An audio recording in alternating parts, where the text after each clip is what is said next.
back in the portal again. You understand me? Um, First off, I want to give all praise and glory to Yahweh Bahashem, Yahweh Shai Bahashem Rakakwadash. Yahweh is the true name of the living God of Israel. Yahweh Shai is the true name of the one that we ignorantly call Jesus. Reason is because the letter J was created in 1524. His name couldn't have been Jesus because this beautiful script right here, right, was created way before 1524, so we know his name couldn't have been Jesus. And Rakakwadash is the proper way that you say Holy Spirit in the original tongue, which is the Paleo Hebrew, okay? Second and foremost, I want to pay homage to all the great men, all the great prophets, all the great kings, all of the great men of the great nation of Israel that came before me. You understand me? Giving you guys this wise game and this beautiful knowledge and wisdom. And also speaking of the new covenant, right? All right. Today, man. Today. I came through the portal today to really discuss with you guys about this thing that we all call life, right? And at times, man, it is easy for us to get caught up in the, you know, the matrix, right? Which also is synonymous to life, right? This simulation, right? And I drove around today, and you know, I had a great amount of time to really just think about it and to really just examine it, and what is this thing? You feel me? And you know, it's something serious, bro. It's something real serious. It's something real serious, bro. And I think a lot of people are so immersed inside of their roles that they can't actually see the programs. Um, I remember when I was in high school, and I took up theater, and my teacher, Miss Butler, shout out to Miss Butler, man. Because all of this is gonna lead into somewhere. Y'all just gotta tune in. But my teacher, Miss Butler, man, she was like, when I first went into class, like the first day, she had a quote by Shakespeare that was on the chalkboard. Now, when I walked in, everybody that was in the classroom, you know, they was talking to each other, laughing and doing everything. But I stopped at the chalkboard and I went to reading a quote. And the quote stated, it said, "The world is a stage and we're all the actors." And I just remember I just stood there and I'm just reading this quote, and I'm thinking about it. I'm contemplating on what Shakespeare is actually saying. And she walked behind me. She put her hand on my shoulder. She said, "Oh, you're reading the famous quote by Shakespeare, huh?" And I said, "Yeah." I say, I'm really, you know, it's profound. You know, I'm really trying to get what he's saying." And she said, "Take a look around." And I looked around, and everybody was, you know, laughing and, you know, having fun with each other and, you know, talking to each other, you know. And she said, "You don't see the stage?" And I'm like, "Nah." I'm like, "Shit, you know, I don't see the stage." You know, she said, "Read it one more time." So I read it again. "The world is a stage and we're all the actors." She said, "Now take a look around. You don't see the stage." And I said, "Nah." I say, "Nah, I see people, you know, I see my classmates and shit, you know, they talking and everything." She say, "Turn back around and read it again." I read it again, right? And that third time, bro, I ain't gonna lie. When I looked around, I seen the stage. I say, "I see it." She say, "Yeah." She say, "You're even on this stage. You're acting right now." And I say, "You're right." She say, "Okay, now, Mr. Williams, go take your seat." Shout out to Miss Butler, man. She was a very anybody that know Miss Butler that went to school with me, man, you know Miss Butler was very uh she wasn't a regular. You feel me? I think that's why we all loved her. You feel me? And a part of her spirit lives in my DNA till this day. Um, yeah, but you know, it's That's exactly what this shit is. It's a stage. You know, it's a movie, right? And you would think you'll get so caught up in your everyday life that you know, you'll forget that shit. You'll forget that you really living inside of a movie, right? And we call the Bible, right, the scriptures, right? The short word of scriptures is the script, right? Theodore Roosevelt had a quote. He stated, he said, "One who has thorough knowledge of the Bible has more than a college education." You have to ask yourself, why did Theodore Roosevelt say that?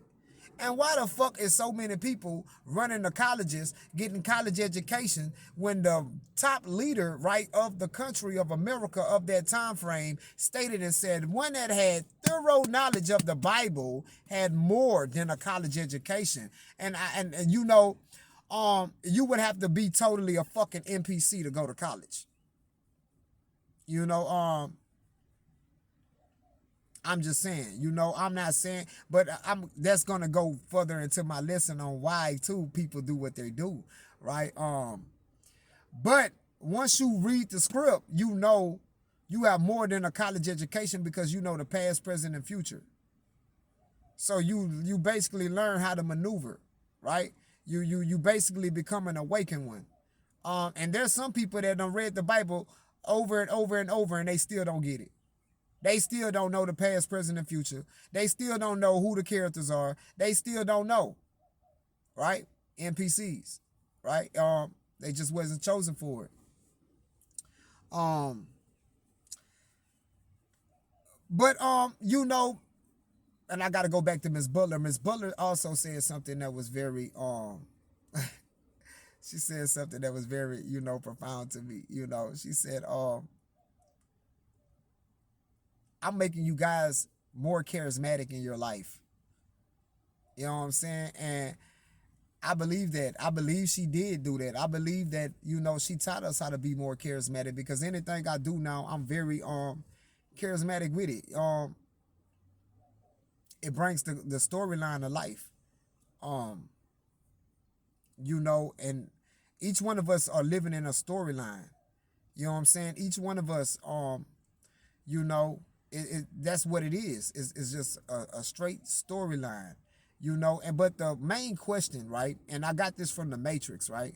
Neo went and talked to the Oracle, and the Oracle was like, you know, she was like, Candy, and he was like, well, if you the Oracle, that means you know what I'm about to do, right? And she was like, well, of course I wouldn't be the Oracle if I didn't.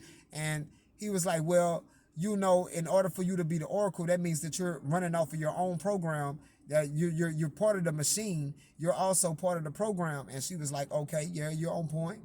And he was like, well, how do I know that it's okay for me to trust you or not? And she was like, bingo. She was like, you never know. You never know. She was like, but the thing is, you know, you made the choice, right? You know what I'm saying? So he was like, okay, if I can't trust you, how I know if the choice that I'm making is the correct choice? She was like, you don't. She was like, but you asking the wrong question, really, Neo. The question is not what choice you should make, because the choice you're gonna make is already made. The question is, why did you make that choice? Why did you make it? And I'm going to even go further than the Oracle. You'll never understand why. Those who I think try to understand why, you know, and as many of us who are philosophers, who try to answer the billionth, you know, question, the billionth dollar question, why, and it produces great men. That question, why? One thing I think we all come to realize is that it never ends. Like the question of why never ends. It's just an infinity. It never ends. And eventually, you get to absolute state, right? Because after you asking why for so many times, right? You go to wanting to know who the fuck is writing the screen. Who's the screenwriter behind this shit? Who's writing the play, right? You know, and some people get so fucking involved in life and so involved in their character and the different roles that they play that they don't realize that they're not writing that shit. Now you ask any NPC that, man, did you make that decision? Oh yeah, I made that decision. All right. But the awakened ones, we know that every decision that is made upon the earth, even outside of the earth, no one has control over. Right? Good or bad. And that's hard for a lot of people. It is. It's hard for a lot of people. That takes away their illusion of free will. And I want to get some scripts. I want to get some scripts right quick. I want to go to Isaiah chapter 43. Right? Because, you know, we move through life like we controlling this shit. You know, and I know we're not controlling shit. You know, when we all came here to Earth, the trees were already here, the sun was already here, the moon was already here. You know, the beautiful sky that we're under was already here. The ground that we're walking on was already here, right? It's all part in the setting, right? The people was already here, right? You didn't create shit. Let's go to Isaiah chapter 43 and 13. It say, yeah, yeah, before the day was I am he, and there is none that can deliver out of my hand. I will work, and who shall let it? Right? So this is God saying, like, look, I'm God. You feel me? And ain't nobody, when I say something, that's what it is. I make everything on the earth do whatever I want it to do. Right?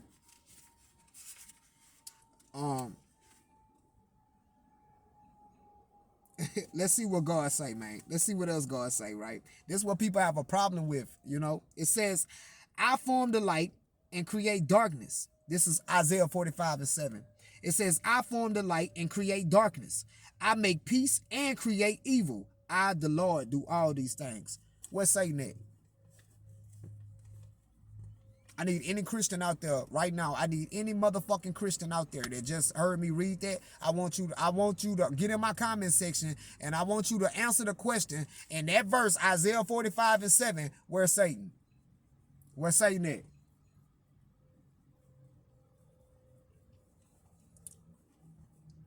I'm going to read it one more time for you. This is Isaiah 45:7. It says, I form the light and create darkness. That means Satan is under a program too. I make peace and create evil. I, the Lord, do all these things. But you know, when you in NPC mode, you can't see it from that angle. Right? You can't see it from that angle at all. Right? And it's crazy. Like even the words that we say, right? At whatever time that we say it, every action that we perform, you're not doing that, bro. You're not behind that. The Lord is doing all that. Good, what we may perceive in our lives, in our daily lives as good or bad, it's him. It's him.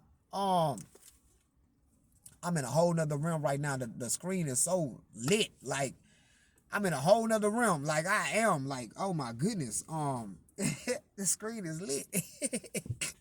I'm in my higher self form. You feel me? Nothing but light. You feel me? Yeah. But nobody can resist, you know, the will of God. I don't give a fuck who you are.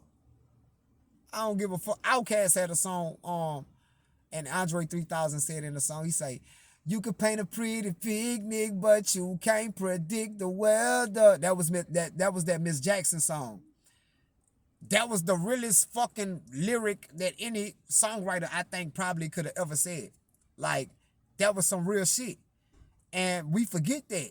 Like, we always have, like, something planned. Oh, I want to do this. Or I'm going to do this. Or I want to do... Bro.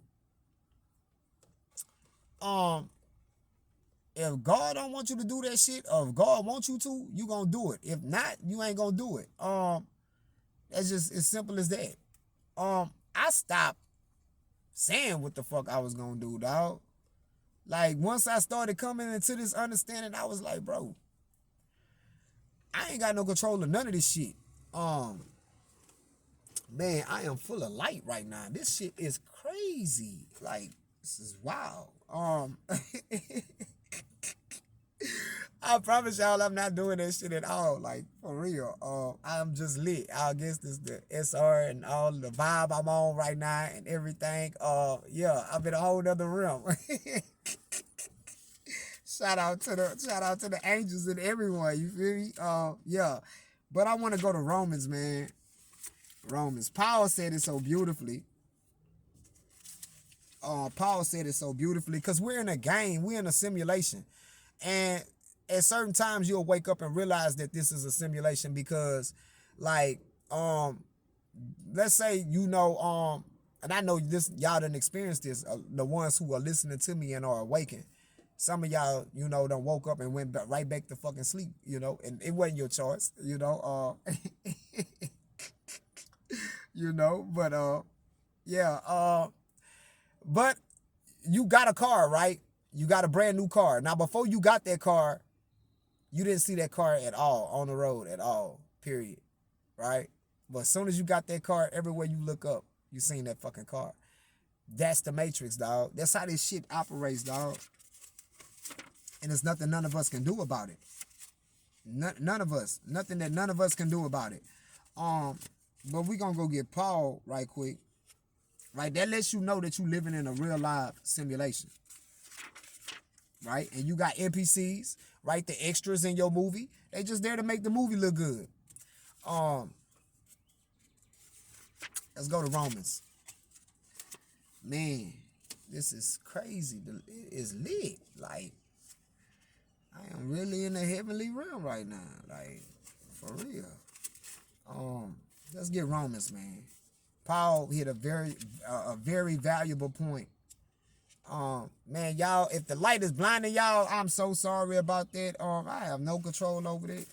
Is what I'm speaking about right now. You feel me? Just listen to the words. If the light is blinding you, you feel me? But this is Romans chapter 9, right? And chapter 9 is very, very instrumental to to everybody on this earth don't have free will. And Paul goes into that, and Paul goes into, like, before you was born, your path was already chosen. If God hated you before you was, like, born, like, when you came to the earth, nigga, you are hated. Like, simple.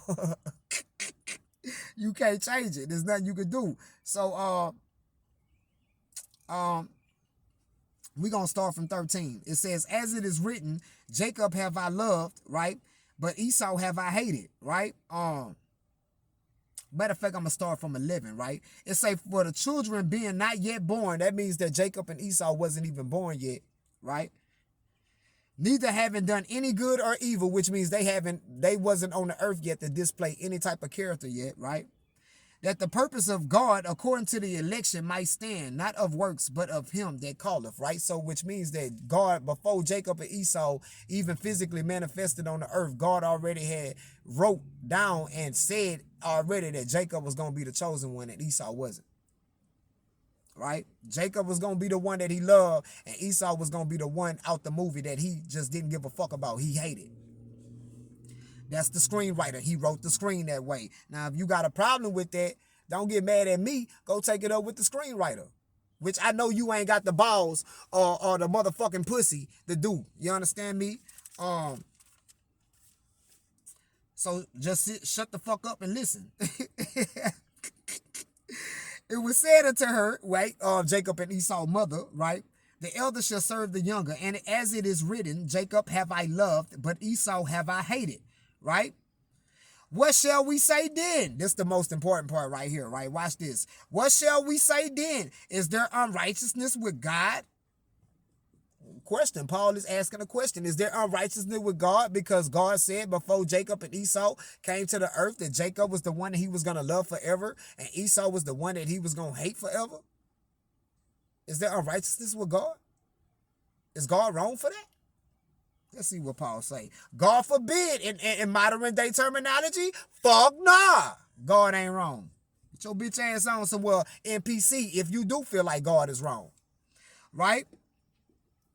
For he saith to Moses, I will have mercy on whom I will have mercy, and I will have compassion on whom I will have compassion.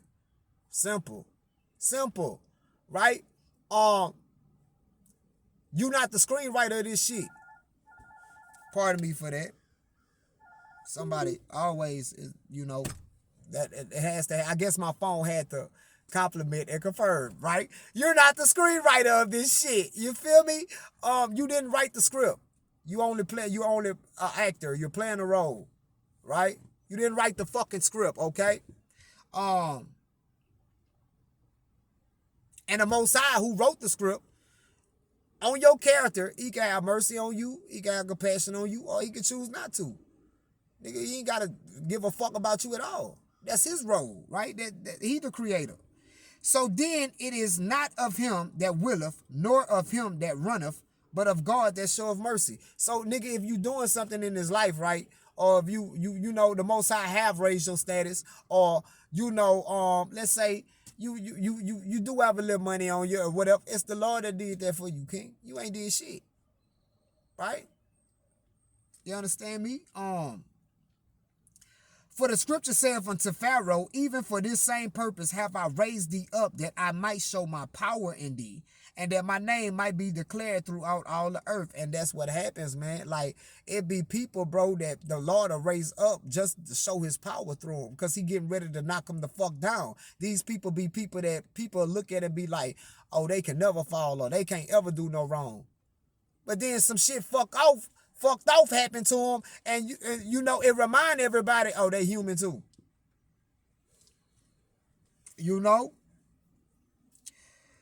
Therefore have he mercy on whom he will have mercy, and whom he hardeneth, right? So whoever the Lord, want to have mercy on, show some love to, he gonna show that.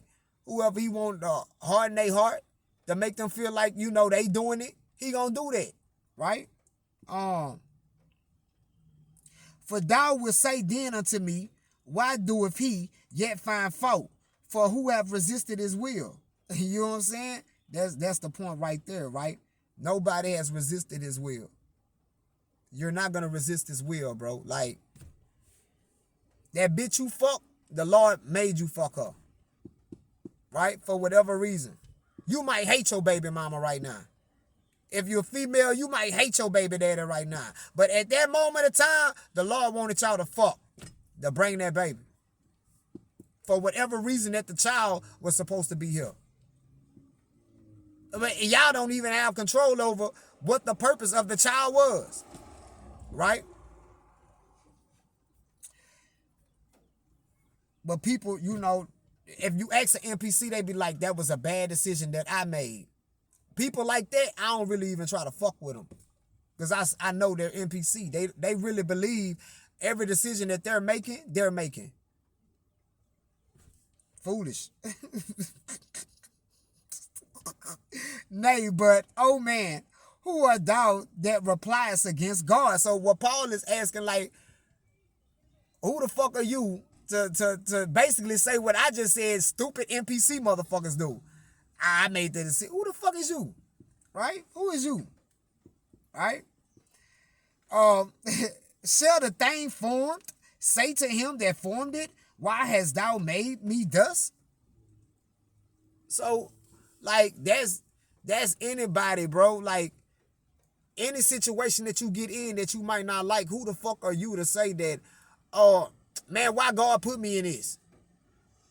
Why God made him my baby daddy? Why God made her my baby mama? Why God got me at this job? Who the fuck is you, King? Who the fuck is you, little mama? You're not forming this shit. You didn't create a motherfucking thing. Okay? If the Lord wanted you to be wise at that moment of time, he would have let you. Right? Fuck. You know what I'm saying? You know, you wouldn't. It was like, it's nothing you can do to escape the matrix, and that's what I'm naming this shit. You can't escape the matrix, bro. You might as well just submit to it and submit to the will of God, and just, you know, you gonna do whatever you gonna do. You just gotta hope that he have mercy on you through the process of whatever you doing. Even if it's some fucked up shit, you just gotta hope that he have mercy on you doing that fucked up thing to allow that to be turned around as a lesson. That's the only thing you can do. Outside of that, bro, you can't. You have no control. That's why in the prayer it says, lead us not into temptation. Come on, if you had real power or control, right? If you why are you asking God to lead you not into temptation? If you really had control, because you know you not the fucking screenwriter. Okay? Let's keep reading. Have not the potter power over the clay of the same lump to make one vessel unto honor and another unto dishonor? What if God, willing to show his wrath and to make his power known, endured with much long suffering the vessels of wrath fitted to destruction? That's so much. That's saying so much. And that he might make known the riches of his glory on the vessels of mercy, which he had afore prepared unto glory. Even us, whom he have called, not of the Jews, but also of the Gentiles. Now this for them, you know, fucked up ass black people in they dumb ass mind, and them white Christians, real Caucasians that really think the Gentiles is talking about them, and the dumb black Christians who think that, you know, Paul is talking about, you know, everybody. No, he's talking about Israelites. If you go up further in Romans chapter 9 verse 4, well, starting at Romans 4, chapter 9 verse 4, Paul make that very clear. That's why he's saying it again. But that's not what I want to, I had to say that, but that's not what I'm wanting to, I was trying to get at. I'm trying to get at on 22 and 23, where it says, when Paul is making it known, he say, what if God is willing to show his wrath and to make his power known, and do it with much long suffering the vessels of wrath fitted to destruction? So God is like, what Paul is saying, like, if God want a motherfucker to be selling dope out here, or, you know, he want motherfuckers to just be crashing out and know nothing happened to them, that's God will. You understand me? You know, and I used to be like that. I used to be like, man, why this person can do that dumbass shit, and when I try to do it, it don't work for me. You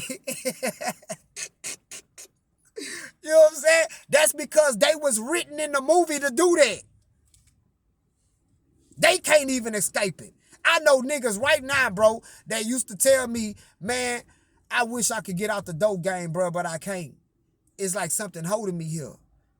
Like, I'm trying, bro. I done tried everything, but every time I try, it's like life just go fucking down for me. But when I'm doing, it's like it's good. I wish I can't escape. That's because they was designed and fitted for that. Right?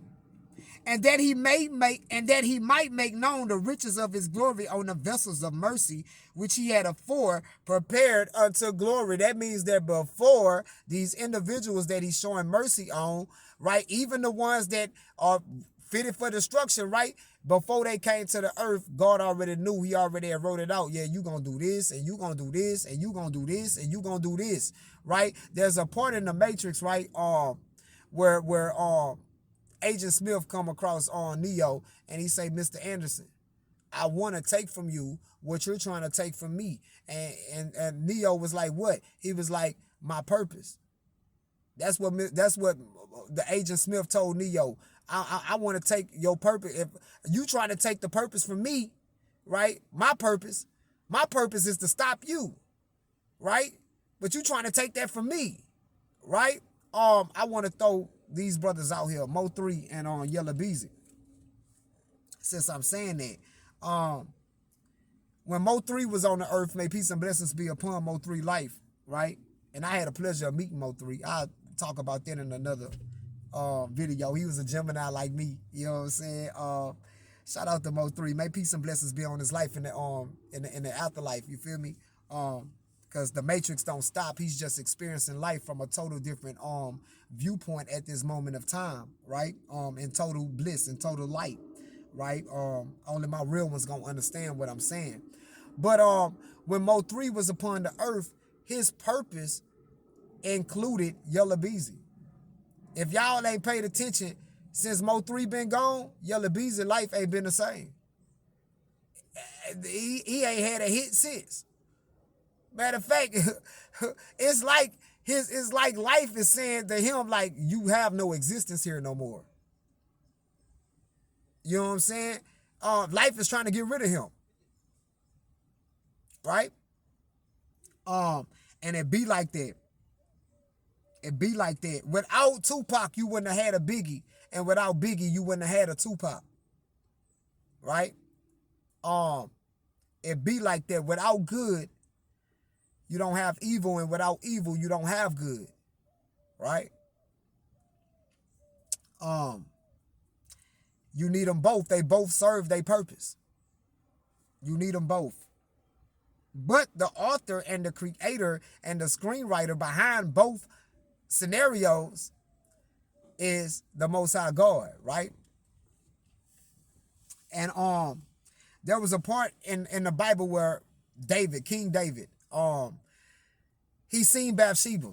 And I done spoke about this before numerous of times, but I'm gonna speak on it right now. When he seen Bathsheba, right, taking a bath, right? Now, anybody that's an NPC out there be like, oh, he didn't have to, do what he did or none of that. Man, look, the Most High God wanted King David to see Bathsheba. Why you know that, Taz? Because he authorized for King David, to walk out there on his balcony at the time that she was taking a shower or taking a bath. If God didn't want King David to walk out there at that moment in time, he would have never walked out there. But you got to be so in tune to the Creator and understand that his ways is not of your ways, and understand that what he do, regardless of how the fuck you may feel. That's why when you go read Psalms, King David is always pleading and asking the Most High, just have mercy on me. Order my steps, have mercy on me. Don't fuck over me, Lord. Begging them. Don't fuck over me, Lord. I know you can fuck over me. I know you can put me in some fucked off situations. Don't do me like that, Lord. You know what I'm saying? But it was for learning, and a lot of you guys might don't like this, but the dude that Bathsheba was married to, it was time for him to go. It was time for him to die. Right? The screenwriter just wrote it in that way, in that form and fashion, right?